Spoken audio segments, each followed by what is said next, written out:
Welcome back to Liberty Nation TV. This is your host, Scott Cosenza, with Liberty Nation's managing editor and chief odds maker, Mark Angelides. Mark, thank you for joining me. Pleasure.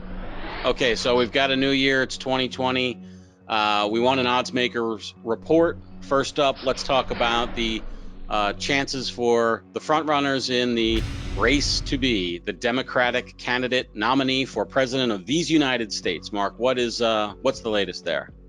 Okay, well, the order hasn't changed very much over the last few weeks. It's still Joe Biden as favorite, followed by Bernie Sanders, Elizabeth Warren. By the way, Biden maintains his dominance at the top of the leaderboard.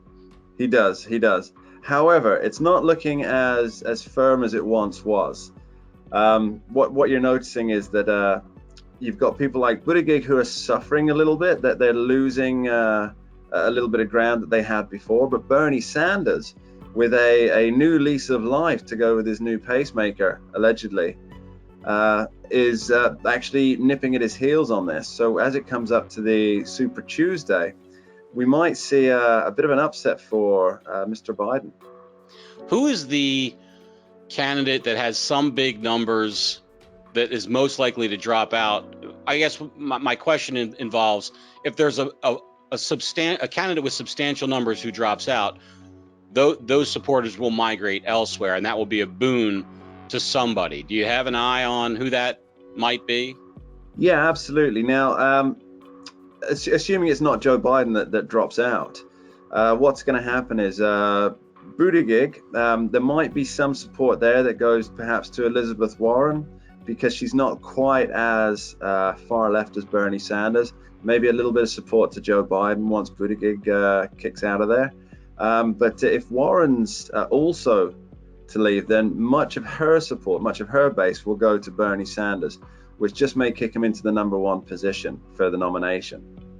Now, I can't even remember if somebody is actually declared and running against Donald Trump for the Republican nomination. Let's call that a dead letter if they are. Do these numbers tell us anything about, or do they reveal anything for the Donald and his candidacy?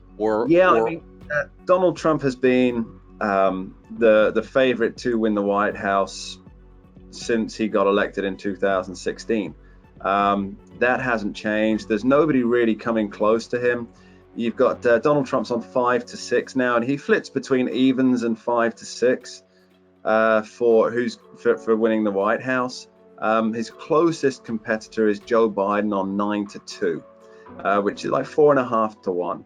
Which, although it's occasionally worth a bet, it's probably not going to come off as the win. It'd be good for a place, if you could bet on the placer, that'd be great. But for a win, a 4.5 to 1, it's not really going to. For people who don't know, place would mean third place, win, place, and show, right? Sure.